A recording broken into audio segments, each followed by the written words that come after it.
Buenas tardes, los saludamos desde la Academia de Lenguas Clásicas Fray Alonso de la Veracruz, donde me encuentro acompañado del maestro Porfirio Tepux Cuatlayoc, aquí desde nuestra cátedra extraordinaria de filosofía, doctor Mario Magallón Anaya. Queremos hablar de la filosofía y la necesidad que hay en los estudios escolares, desde la educación básica, la educación media y superior, a propósito del curso especial de filosofía que se dictará en esta academia el día sábado 26 de octubre de 9 de la mañana a 2 de la tarde, dictará este curso el doctor Julio Quesada Martín, originariamente profesor de la Universidad Autónoma de Madrid y ahora de la profesor e investigador de la Universidad Veracruzana. Me refiero al doctor Julio Quesada Martín. Va a hablar de la fenomenología, ontología y hermenéutica.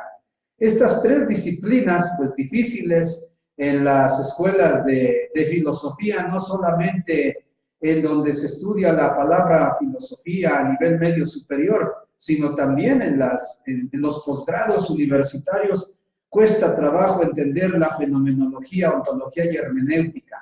Sobre todo la fenomenología, ontología y hermenéutica contemporáneas, donde se va a hablar explícitamente de Martin Heidegger, de Edmund Husserl y de Friedrich Nietzsche. Estos autores difíciles, pero también si no se entiende todo el panorama de la filosofía, pues no se puede comprender estas tres disciplinas o estas tres ciencias que forman parte del currículo fundamental de la filosofía. ¿Para qué filosofía aquí en la Academia de Lenguas Clásicas? Si se enseña griego y latín, dirán algunos, o se enseñan lenguas modernas, o se enseña la lengua náhuatl. ¿Para qué filosofía? Me encuentro con el maestro Porfirio Tepux Cuatlayoc. Y antes quisiera leer un fragmento del texto del discurso de Pablo en el Areópago, cuando dice así: Staceis dejo Paulos el meso tu areyu pago F. Andres Asenayoi, catapanta hosdeis y monesterus y más seoró, dierjómenos, gar cayas aneoron, tasebas mata jimón, heuron caibomón, en joe pegegrapton, agnosto ceo, joun, agnoutes, eusebeite tuto ego catangelo jimin. Por allí se me fue una palabra en fonética. Estando Pablo en medio del Areópago, dijo: Andrés Asenayoi, señores atenienses, por todas partes veo que ustedes son extremadamente religiosos, porque al caminar por las calles de la ciudad y al observar atentamente los templos sagrados de ustedes, he encontrado también un altar en el cual está escrito al Dios desconocido. Así pues, eso que ustedes adoran sin conocer, yo vengo a anunciarles de esto. También se podría aplicar a las escuelas de filosofía, a las escuelas de humanidades, al sistema de educación básica. Cuando uno ve el artículo 3 de la Constitución, que es el tema de la educación, podríamos parafrasear a San Pablo diciendo: bueno, pues de este tema les vengo a hablar. Cualquiera que hable de filosofía, sea licenciado en filosofía, maestro o doctor, siempre va a costar trabajo.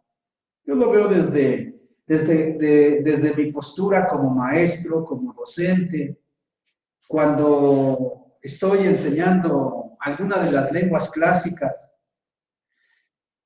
Esto es muy difícil, esto que acabo de leer, estarlo explicando a estudiantes, yo pienso, de todas las áreas del conocimiento. Maestro Porfirio Tepox. Vamos a dialogar un poco sobre la filosofía. ¿Qué les podríamos decir a los estudiantes especialmente, pero no siempre nos van a escuchar estudiantes de filosofía o de educación básica o media o superior, sino padres de familia o ya quien por ahí nos agarre porque de momento aparece en su celular transmitiendo en vivo. Sí, pues la importancia, maestro Juvenal, de la filosofía es una de las disciplinas que se debe estudiar en toda la universidad y es la que cada vez es más escasa. Por ejemplo, comentaba hace un momento el asunto del estudio de las lenguas. Es muy difícil entender una lengua de manera seria porque se puede trabajar una lengua de manera pues coloquial, ¿no? Yo me refiero cuando alguien se dedica nada más a el hablar las lenguas. Está bien que se hablen las lenguas, pero que se estudien con mayor profundidad. Y la filosofía aquí es fundamental porque hemos revisado los estudios de las lenguas, todos los aspectos que tiene una lengua. Y hace un momento que estaba dando este curso de sintaxis, estábamos revisando algunas oraciones y las revisábamos en latín, en español, en griego, incluso en algunas clases les he comentado en náhuatl. ¿Y por qué lográbamos ver esta semejanza entre las lenguas? La razón, pues primero era un asunto de método, que aquí llamamos el método ecléctico analógico, y esas palabras propiamente, la analogía es una palabra correspondiente a la filosofía, el eclecticismo. Y a su vez estábamos revisando, para poder hacer esta comparación, la naturaleza de los verbos. Es un concepto difícil el de la naturaleza, porque es la physis, es la naturaleza. Entonces, preguntarnos sobre esa naturaleza de las palabras, entonces llegábamos al punto de las tres naturalezas, la sustantiva, la transitiva y la intransitiva. Esta palabra es muy interesante porque, pues bueno, puede relacionarse con un verbo. Aquí nos apoyamos pues de la etimología, con el verbo nascor, o también estaba revisando que hay un arcaico como nascor, con una G, nascor. Y ya llegábamos al punto nuevamente de ver esta parte de la G y la L con la gamma y la ni, que tienen este acercamiento a la palabra naturaleza, nacer, generar, engendrar. Entonces, propiamente esos son los verbos en su momento en que están engendrados, ¿no? El verbo sustantivo, transitivo e intransitivo. Y esto va a ser lo que le va a dar unidad a las lenguas. Y cuando hablamos de esa unidad, de esa gran diversidad que hay en las lenguas, pues estamos tocando un problema filosófico. El problema tan antiguo, así como dice el padre Nemo en alguna de sus conferencias, le escuché, pero vamos a parafrasearlo. Y él también seguramente lo tomaba de alguien más, decía tan antiguo y tan nuevo, así como a lo mejor San Agustín, tan antiguo y tan nuevo es el problema de la unidad, tan reciente y tan nuevo el problema de la unidad de la diversidad. Y ese problema lo tienen las lenguas. ¿En dónde vamos a encontrar la unidad? En la naturaleza, en los criterios semánticos. Entonces, ¿por dónde va a entrar la diversidad? Por los estilos, por las culturas, por los contenidos, pero la estructura va a ser semejante porque tienen la misma naturaleza y eso me permite ver una oración transitiva en latín, en griego, en español, y por qué no decirlo, en náhuatl también hay oración transitiva. Entonces, ese asunto de la transitividad también se da en el náhuatl. Y hay que trabajar así la lengua, como lo hacen los maestros que están aquí como de base del método ecléctico analógico, tal como lo dice el doctor Fernando Nieto Mesa en su gramática hispano-latino comparada. Cuando él nos reflexiona sobre el verbo, dice hay dos categorías que se pueden entender en el verbo, la acción y la pasión. Ya cuando vamos revisando los verbos, sí, efectivamente son acción y pasión. Claro, él anota esto y sabemos que está el verbo sustantivo, pero eso ya tiene otra dimensión de su explicación, o los verbos de estado, con su semántica. Pero de manera así que nos aclara es que el verbo es acción, no es pasión.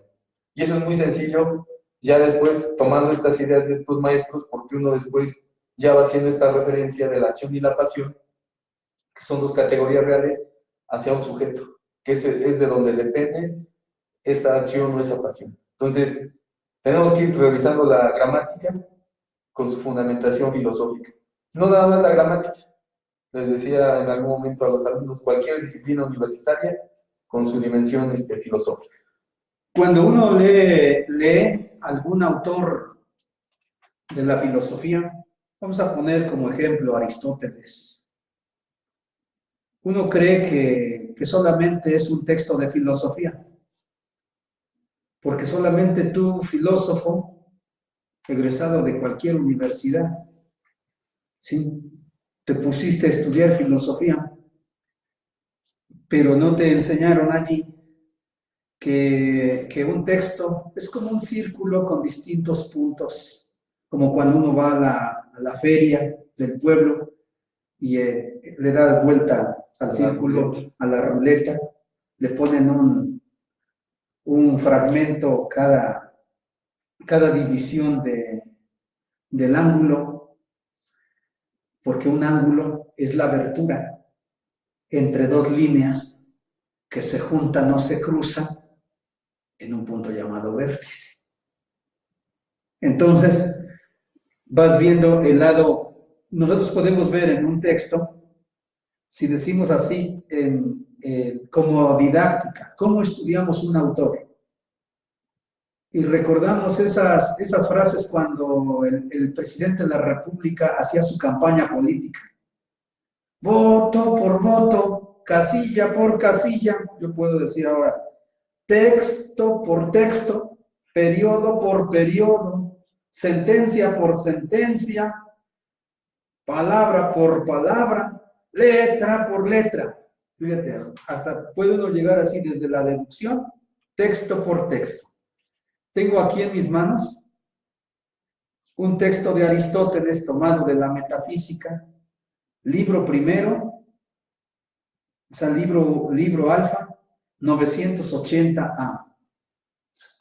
Y tiene que ver con lo que estás comentando, maestro Porfirio, sobre la naturaleza de los verbos. Allí inmediatamente relacionamos la filosofía con la gramática. Se oye fácil decir gramática, pero la palabra gramática comprende ortología, morfología, sintaxis y muchas otras disciplinas que están dentro de este trabajo. Pero también se va viendo la sintaxis. Mauricio Beuchot, cuando habla de la relación de la filosofía con las disciplinas, dice que habla por una de las tareas que hacen en el Instituto de Investigaciones Filosóficas de la UNAM, pues se dedican a la lógica. Y dice, y la relacionamos con la sintaxis. Dice, es lo que quedó de la filosofía, de la gramática, perdón. Fíjate, maestro Porfirio, dice Mauricio Beuchot, lo que quedó, porque la gramática en su origen fue muy amplia. Los alejandrinos hablan de 14 partes de la gramática. Hoy nada más estamos hablando de la sintaxis. Y ya en los estudios universitarios, ni eso. Porque cuesta mucho trabajo hacer sintaxis, hacer una oración simple, compuesta. En un texto no viene solita una oración, sino un conjunto de oraciones y vienen coordinadas las oraciones, lo más elemental. Pero más complicado cuando vienen subordinadas, sobre todo las subordinadas las de participio o las de infinitivo. Y eso que no comenté, las circunstanciales y las de relativo. Entonces, ahora, cuando se mete uno a la ontología, es como a la ontología, hablando de la naturaleza de los verbos, maestro Porfirio, yo estoy seguro que muchísimas veces te han preguntado por qué el verbo fileo o el verbo amat, ¿sí? O el verbo en cualquier idioma, ¿no? El verbo haben en alemán, el verbo haber o tener en español. ¿Por qué este verbo es transitivo? No es fácil, aún sabiendo algo de ontología, de morfología, de fenomenología y de hermenéutica, darle una explicación al estudiante. Una cosa es cómo lo entienda uno y otra, cómo lo vas a explicar a este estudiante que no tiene ni lo más elemental de la filosofía, ni el A de la filosofía. Y es como explicarle a una persona, a cualquier persona, incluso letrada, por qué el sol sale en el oriente y se mete en el occidente. Así es de difícil explicarle a un estudiante normal de la carrera de filosofía o de lenguas modernas o de lenguas clásicas, decirle que un verbo por naturaleza es transitivo. Uno ve este hermoso texto de Aristóteles, que cientos de veces lo hemos leído, y en las facultades de filosofía, si acaso lo llegan a leer en español, pues ya les fue bien. Pero si no, dice aquí, todos los hombres desean saber por naturaleza. Fíjense, nada más de esa primera oración. Por eso el amor a los sentidos es la prueba. Y en efecto, independientemente de su utilidad, son amados a causa de sí mismos. Pero el más importante de los otros, de uno en uno, es el sentido de la vista. Pues no solo cuando realizamos algo, sino también cuando no queremos hacer nada, preferimos la vista en lugar de todos, es decir, de los otros sentidos. En algunas cosas prefiero ver, ¿no? Hasta en el comercial, ¿no? Si no enseñas, no vendes, ¿no? Y entonces para enseñar lo que vendes, pues hay que ver. Entonces allí se ve, en primer lugar, la jerarquía de los sentidos. Pero también el texto, si uno se lee, si el texto si uno lee el texto en griego, encuentra uno más elementos para discutir el texto. Dice aquí, pantes anthropoi tu eidena lloregontai fise. Semello getona y sesión agapesis, caigar joristes jereyas agaponta y dijautas, caimanes tatonalon gediaton mato, ugar monon gina pratomen, alla kai medel melontes praten, tojoran, jairumeza, antipanton, joseipein ton allon. Hay quien puede no solamente ver aspectos de ontología en este texto, sino también de antropología filosófica, de ética, de física, de biología. Porque cuando se está hablando de naturaleza, ahora que está tan de moda hablar de naturaleza, por esta pugna en las redes sociales y en los pueblos, cuando se está hablando, por ejemplo, de la defensa de la vida, frente a grupos, por ejemplo, abortistas, por escribir una palabra, se me fue así por el celular, me dijeron a mí, uno de estas personas, estúpido, burro, por gente como tú estoy a favor del aborto. No inventes. Hasta me sentí así como espantado por la forma así tan agresiva. Y yo digo, pues fácil uno puede corregir el texto, ¿no? Hasta dicen allí editado a tal hora, ¿no? Y no pasa nada por un error de dedo, ¿no? Porque escribí la palabra discriminación, pero uno escribe y el celular te pone opciones y ya con tantito que a veces acercas el dedo, porque es digital, apenas le acercas, ni siquiera le tocaste y ya se envió. Y bueno, pues, qué bueno, ¿no? Que estas personas que se dedican solamente a ver como un pirata, es decir, solamente por un pedacito ojalá se metan a estudiar estos textos para entender, pues, parte de la naturaleza, porque es muy difícil entender nada más la primera frase de Aristóteles. Todos los hombres desean saber por naturaleza. Aquí se habla del género humano. ¿De qué naturaleza se está hablando? Ahí vendría la disputación, maestro Porfirio, entre la ontología y la biología. Sí, nada más de la profundidad, incluso la astronomía también, que está estudiando la naturaleza. Vi también una nota donde habla un premio Nobel de física, donde dice, así, tomando en cuenta su autoridad por el premio Nobel, ha de pensar que ya conoce la naturaleza. ¿Sí? Y dice que al estudiar la naturaleza, el ex cátedra lo dice, que hay la posibilidad de vida en otros planetas, pero no hay la posibilidad de Dios.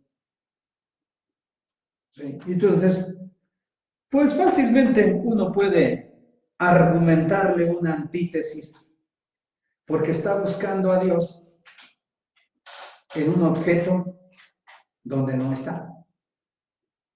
Busca un reloj, a ver a qué horas lo encuentras en un lugar donde no lo perdiste. A ver a qué horas lo encuentras. Entonces, allí yo le creería más a Sócrates. Así, si fuera por principio de autoridad, yo le creería más a Sócrates, le creería más a San Agustín, le creería más a Aristóteles. Y por supuesto, ya a posteriori, nosotros no nos vamos a poner a estudiar y a defender las partes indefendibles de Aristóteles, sino vamos a defender la parte positiva de un autor. De esto se trata en la filosofía. Yo cómo voy a defender la parte equívoca de Nietzsche, la parte errónea de Heidegger. Sí, también Heidegger la regó en muchos puntos. Más cuando se pone a criticar a Santo Tomás. Y claro que si uno no estudia a Santo Tomás, pues, viva, sein und seid, lo santificas, sin haber leído a un autor. Siempre hay que buscar, así decía mi maestro Humberto Encarnación Anísar. Sí, era un políglota, un filósofo y un teólogo muy destacado. Y se formó fuerte, primero en el Seminario Conciliar de México, pero después se ganó una beca para ir a estudiar a Alemania. Y allí estudió con un discípulo de Heidegger muy fuerte, un teólogo, que lo llamaron el teólogo del siglo, con el padre Karl Rahner. Y por eso su apodo en la Universidad Pontificia, pensando que se llamaba Humberto Encarnación Anísar, le decían John Rahner. Y de este maestro oaxaqueño casi no se habla, pero los que tuvimos el privilegio de estudiar con el doctor Humberto Encarnación Anísar, un día me dijo el doctor Justino, ¿por qué lo conociste? Digo, pues sí, fue mi profesor de 3 materias. Dice, no, le digo, hasta fuimos a comer un día los 3, usted. Cuando el doctor Justino me iba a dejar la mensualidad, pues yo estudié con apoyos económicos de mis amigos para que algún día sirviera a la nación. Por lo tanto, no acepto el término aborto, porque estoy sirviendo a la nación. Pero también hay que cuidarse de muchos delincuentes, sí, que se aprovechan de las redes sociales para exterminarlo a uno. Y cuando uno le pone argumentos y ya no se pueden defender, te dicen discriminación. Y a mí se me escapó discriminación, pero bueno, pues es más, yo podría decir, bueno, órale, te pido disculpa. Pero ojalá tengas así también la humildad de pedir disculpa por tanta estupidez que andas diciendo no en la prensa. Qué bueno que no hablas en televisión, radio, no escribes libros, amigo, sino cómo dirías, cuánta tontería dirías en este punto. Es muy difícil, pero regresando al tema de la naturaleza, maestro Porfirio, aquí aparece la palabra physis, y mira cómo la palabra naturaleza De aquí se toma uno de los significados para constituir la palabra física. Pero si uno estudia la fisis de la que hablan los primeros físicos, que son los presocráticos, y que esos presocráticos también son parafraseados por el doctor Miguel León Portilla, cuando está hablando de la filosofía náhuatl estudiada en sus fuentes, de que también aquí había Tlamatinime, Tlamatini o Tlamatinime, es decir, uno y muchos,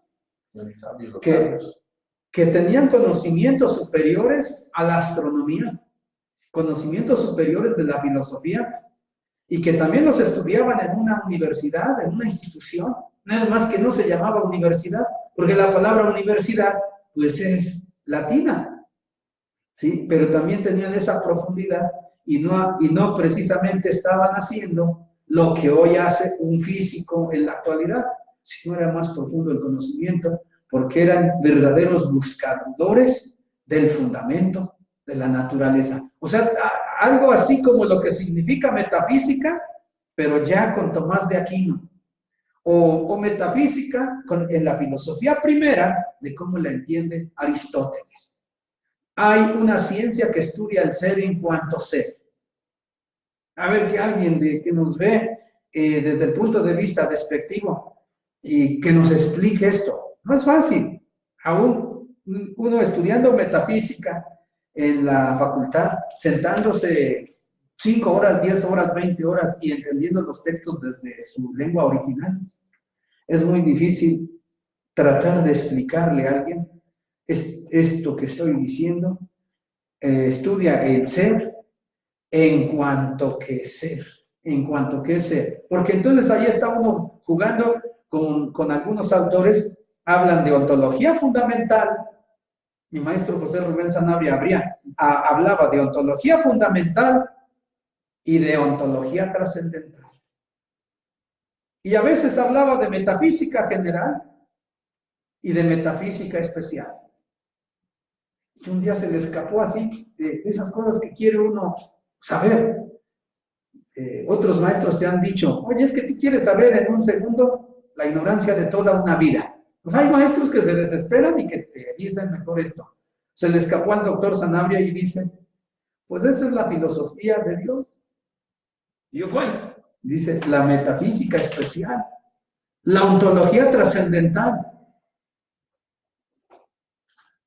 Y entonces Heidegger se quedó en la ontología fundamental y nunca llegó, pero ya estaba cerca, dicen varios de sus discípulos, como Karl Rahner, como Juan Bautista Lotz, como Emmerich Koret, o sea, ese grupo de Innsbruck, que eran teólogos metafísicos, que estudiaban el Sein im Ben, también el ser en el mundo, pero también el fundamento del mismo ser. O sea, conocían muy bien ese juego de palabras de Martin Heidegger que se llama diferencia ontológica. Y de esto yo recuerdo que una ocasión invité a un discípulo de Juan Bautista Lotz, que era el decano de la Facultad de Filosofía de la Universidad Pontificia de México de ese tiempo, de 1997, y hoy lo sigue siendo, ya lo reeligieron otra vez decano, el doctor Erasmo Bautista Lucas, para que viniera a la UPAER, ¿sí?, a dictar una conferencia sobre la pregunta por la verdad, disputación entre Tomás de Aquino y Martin Heidegger. El doctor Erasmo, pues lee muy bien el latín, pero también muy bien el alemán, pues escribió su tesis doctoral en alemán, y su autor y su asesor de la tesis doctoral fue el doctor Emmerich Koret, un discípulo de Heidegger, pero como que se puso a estudiar también, diríamos que la otra vertiente de Heidegger, ¿sí?, la vertiente de Dios. Otros ven la vertiente agnóstica de Heidegger. El doctor Julio Quesada va a estudiar la vertiente, diríamos, la vertiente nazi de Heidegger, la filosofía política de Heidegger. Sí, ojalá un día podamos reunirlos A ver, Ángel Cholocotzin, vente aquí a la academia, te invitamos, te vamos a invitar. Que venga el doctor Julio Quesada y que venga el doctor Erasmo Bautista Lucas. 3 especialistas de Heidegger. Órale, los 3 alemán. El doctor Julio Quesada sabe muy bien griego y latín. Tú estudiaste, Ángel, griego con el doctor Pedro Tapia Zúñiga. O sea, es para que sí sepas griego. Y también si ya no lo estudiaste, se te olvidó, como, porque también eso dice Genofonte, que si tú no estudias, o sea, si tú estudiaste algo y ya no lo practicas, si no se te olvida, por lo menos se empobrece en tus estudios. Cuando ya Genofonte, ya pues, de maduro, ya de viejo, se dedicó al amor y dejó de estudiar. Entonces, el trabajo, siempre hay que saber dialogar también con los diferentes, con los que no piensan como tú. ¿Qué sentido tiene hablar nada más con tus amigos? Sí, sí, a mí me ha tocado dialogar con latinistas que son fundamentalmente clasicistas y no aceptan que los escritos de San Agustín sean latín. Sí, así como si el español fuera solamente Sor Juana. Qué bueno que hubiera alguien que hablara el español como Sor Juana. El día que haya uno así, pues lo invitamos a la academia, ¿no? Y me planto allí en Gobernación a rogarle al señor gobernador, apóyeme para promover este autor. Mire, no está en el CONACYT, no tiene ningún premio, pero ¿sabe qué? Nada más domina a 3 autores, a Sor Juana Inés de la Cruz, a Carlos de Sigüenza y Góngora, y tal vez a Góngora, o a quién, Cervantes. Cervantes ya no vi, pero a Sor Juana Inés de la Cruz y a Carlos de Sigüenza y Góngora. O sea, estos 3 autores. Con estos 3 autores nos defendemos con los que estudian inglés, pero desde Shakespeare. O sea, no el inglés carretonero del aeropuerto, ¿no? O el inglés mediano que te enseñan en la escuela de lenguas modernas, sino porque el inglés no está enseñado en México, no está hecho, no está elaborado para leer obras literarias, sino para defenderte, hablando. Sí. Pero ya hablé mucho, maestro Porfirio. Sí, pues es que hay mucho tema, maestro Juvenal. Hay que toca el fragmento de Aristóteles: todos los hombres desean saber por naturaleza. Yo siento que en toda la formación universitaria le van cortando los elementos base a todas las disciplinas. Ya que estaba hablando del hombre, y al hablar del hombre, decía que podríamos poner en pugna o a debatir un poco el tema del hombre en la biología. Lo vemos muy pobre, nada más le ponen Homo sapiens, y lo que conoces es el hombre pensante, pero te queda nada más con ese fragmento, y no te dedicas a trabajar más el estudio sobre el hombre. Pero si retomamos algunos autores como Carlos Linneo, él nos va a integrar esta parte filosófica, porque en su sistema Naturae, él al principio coloca este nombre binomial al hombre como Homo sapiens y lo empieza a comparar con los demás seres vivos. Y en todo se parecen, de manera así general: naces, creces, te reproduces y mueres. O sea, los seres vivos son así.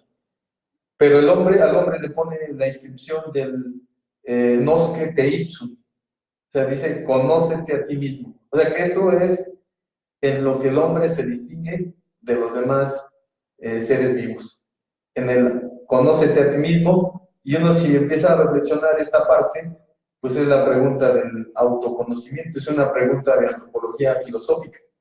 Entonces, si somos rigurosos en ese sentido, Linneo lo que está diciendo es eso, que el hombre tiene que autoconocerse, tiene que tratar estas tesis propias de la epistemología, pero también de la ontología. O sea, no nos vuelve a regresar a la misma tesis. Desde este momento que está planteando este método de la clasificación binomial, está diciendo la característica es esta: el autoconocimiento Y pues bueno, ahí en esa tesis viene esta reflexión de la importancia nuevamente de la filosofía, y en este momento así pongo de la antropología filosófica, por la pregunta del autoconocimiento, de esta reflexión sobre uno mismo, de tomar una distancia que los animales no pueden tener.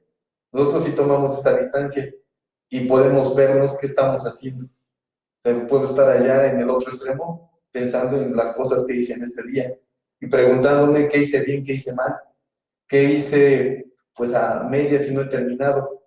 Estas preguntas, yo he visto así un perro, no se las hace.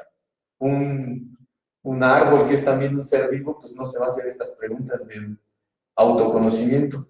Entonces, yo pienso esto en el hombre que tiene que reflexionar. Estas tesis interesantes del conocer su naturaleza son fundamentales, porque muchas veces la naturaleza nos pone límites, y entonces sí es importante ver los límites de la naturaleza.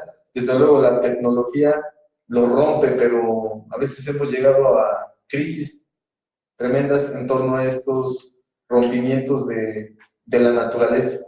Hay que ponerle a veces un freno a esta parte tecnológica. Y todo tiene que ser, yo creo que desde la reflexión filosófica.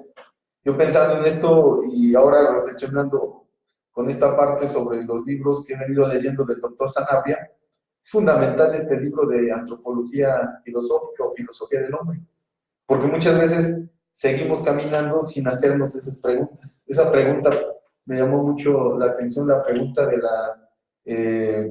o la tesis que plantea ahí de la autodeterminación o la determinación y la libertad. Y Sí, lo plantea con una profundidad tremenda el doctor, porque uno va dando esos límites, uno se va autodeterminando, uno va construyéndose, y cómo concluye de manera magistral ese capítulo diciendo que uno es un arquitecto de su propio destino. Y yo pensando muchas veces que sí hay, vamos a decir, limitantes biológicas, sociales, culturales, pero uno va decidiendo, tiene ese libre albedrío. Yo escuchaba un ejemplo muy interesante de este alumno de Julián Marías, el maestro Francisco de Nigris, y pone un ejemplo interesante sobre la libertad. Y lo pone extremo para que la podamos comprender con esa claridad de que nosotros sí vamos teniendo esa libertad y nos vamos determinando. Él pone un ejemplo de que alguien te empuja en un barranco, vas a caer hasta allá. Y antes de caer, eres libre, dice. Eres libre, ¿por qué? Porque él pone tres posibilidades. Puedes maldecir al que te empujó. Antes de caer, antes de que llegues al suelo, te da tiempo de maldecir al que te empujó. Pero también puedes perdonar. Tienes la libertad de perdonar. O no lo maldices ni lo perdonas, pero hay un tercer momento en el que puedes ponerte a hacer una oración, porque ya sabes que vas a chocar en el suelo. Entonces, vamos viendo toda esta parte y dice uno, pues si uno tiene que autoconocerse, tiene que ver uno los elementos que están por su naturaleza en el hombre. Hay los capítulos que he venido leyendo, los vuelvo a leer y a releer, porque se necesitan hacer lecturas y lecturas de lecturas para poder entender un poquito de lo que están planteando los filósofos. El otro tema fundamental que está actualmente es el de la comunicación. Una falsa comunicación en la parte de la tecnología es importante, pero ir tocando alguna temática. Y si no, se está perdiendo esa comunicación. Y es que, tal como lo plantea el doctor en el libro, nos dice que es parte del hombre la comunicación. ¿Por qué? Porque somos dinamismo, dice, somos movimiento, somos relación y tenemos esa relación con el otro. Tenemos que comunicarnos. Me llama mucho la atención esas tesis, ¿no? Por ejemplo, de San Agustín, que en un primer momento hacía un soliloquio, pero bueno, ya él con la tesis ahí de Dios habla después de un diálogo, pero uno dice, a ver, vamos a aplicar esto a nosotros. Esta reflexión que hacemos, este soliloquio, hablamos primero con nosotros mismos, nos cuestionamos quiénes somos, qué estamos haciendo, hacia dónde vamos, de dónde venimos, y solamente preguntándonos de esta manera, creo que podemos dialogar con el otro, con mi compañero, el que está frente a mí. Entonces ya se puede volver un diálogo. Yo creo que todo esto es lo que va implicado ahí en esta tesis que dice Carlos Linneo, El hombre es hombre por esta característica. Conócete a ti mismo. ¿Se cortó? No, Sí. seguimos. Ok. Pues el tema está interesante. Todas las antropologías filosóficas consideran estos tres temas que acabas de comentar. El autoconocimiento, la autodeterminación, que es la libertad, y la comunicación.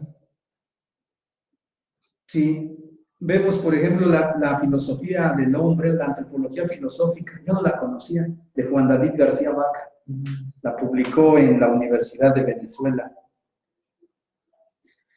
No, él desde los clásicos y desde la filosofía clásica defiende muchas tesis similares a las de José Rubén Sanabria, nada más que Sanabria con otro método, con el fenomenológico trascendental, pero también allí es un salto muy fuerte que se echa Sanabria con el método existencial. Sí, es muy difícil tratar de comprender, ya donde habla del método fenomenológico trascendental es justamente en el libro de Filosofía del Hombre. Nunca había hablado en otros estudios, ni en su filosofía del absoluto, en su ética, en su introducción a la filosofía, ni en sus trabajos así fuertes que dictó por ejemplo, en Buenos Aires en 1979, en el primer Congreso Internacional de Filosofía Cristiana, allí donde llegaron grandes pensadores mundialistas de la filosofía. Y esa es una parte muy fuerte que trabajó ya al final. O sea que fue edificando su método desde la experiencia, así como cuando mencionan en la introducción a la filosofía, caminante no hay camino, se hace camino al andar. Hay que entrar a la filosofía y allí en esa senda vas encontrando muchos elementos. Vas relacionando la experiencia, pero también el conocimiento. La experiencia, otro poquito de experiencia y método. Hasta que llegó a comprender bien este proyecto, que no se puede hablar de ontología solita, sin fenomenología y sin hermenéutica. Al final termina haciendo esta tríada: ontología, fenomenología y hermenéutica. Pura fenomenología, todo es qué ternura, qué ternura, qué ternura, qué ternura. Pero pura ontología, te vuelves muy abstracto, muy seco. Y sin hermenéutica, no hay comunicación. No hay nada que dialogar. Y entonces te cierras y entonces crees, ya reduces todo a un mimosismo y crees que tu autor, el que tú hiciste en tu tesis doctoral, al que defiendes, el que es tu amigo, el que está prohibido, es ya definitivo lo que hizo y tú no puedes tocar nada del texto. Por eso dicen muchos, yo soy el único aristotélico, soy el único heideggeriano, soy el mejor latinista, ahora está de moda eso, ¿no? El mejor latinista, es más, el único, unos dicen así, y pues un maestro italiano, muy sabio, el doctor Bruno Gelati Fenocchi, fue mi profesor, él decía, por favor, y él hasta lo decía en su lengua, per favore, ¿no?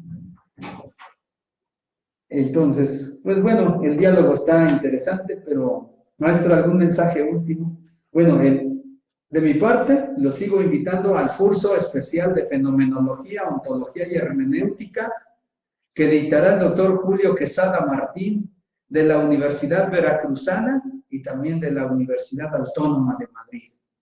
Un especialista en filosofía contemporánea, trata tres autores a saber: Husserl, Edmund Husserl, Martin Heidegger y Federico Nietzsche. Tres autores que no es fácil estudiarlo en toda una vida. Los tres autores exigen conocimientos fundamentales y fuertes de filosofía. Y yo creo que cuando un maestro nos ayuda, nos lleva de la mano, como dice Gasparotto en su didáctica de la filosofía, nos lleva de la mano como si fuéramos unos niños, ya después nos suelta, ya solitos, allí en la senda, y a ver cómo salimos adelante de ese bosque. Maestro, algo. Pues, como parte final de este diálogo, se acerca el 2 de noviembre. Es un día difícil de entender, porque hay integradas ahí pues varias culturas. Pero lo que sí es cierto es que debemos seguir leyendo la filosofía para poder entender un poquito del mundo también náhuatl, porque se parece mucho a este fragmento que voy a citar del doctor José Rubén Sanabria. Si reflexionamos bien este fragmento y después leemos toda esta parte mexicana, está muy parecido, hay como un paralelismo. Dice el doctor Sanabria: vivo en el tiempo, soy para la eternidad, mi condición humana es ser siempre. Si nos memorizamos bien este fragmento y empezamos a leer esta parte de la muerte con los antiguos mexicanos, pues vamos a entender un poquito más allá de por qué las ofrendas, de por qué todo este ritual que hacemos el 1 y 2 de noviembre, pues de fondo hay un asunto filosófico. Pues bueno, ese es el mensaje con el que me despido. Pues muchas gracias. Entonces aquí los esperamos para el curso especial de Fenomenología, Ontología y Hermenéutica, para estudiar algo de Nietzsche, de Husserl y Heidegger, el sábado 26 de octubre, de 9 a 2 de la tarde, con el doctor Julio Quesada Martín de la Universidad Veracruzana. Inscríbanse a tiempo, todavía tenemos lugares y aquí los esperamos en la Academia de Lenguas Clásicas, Fray Alonso de la Veracruz, 7 Poniente 502, Centro Histórico de la Ciudad de Puebla.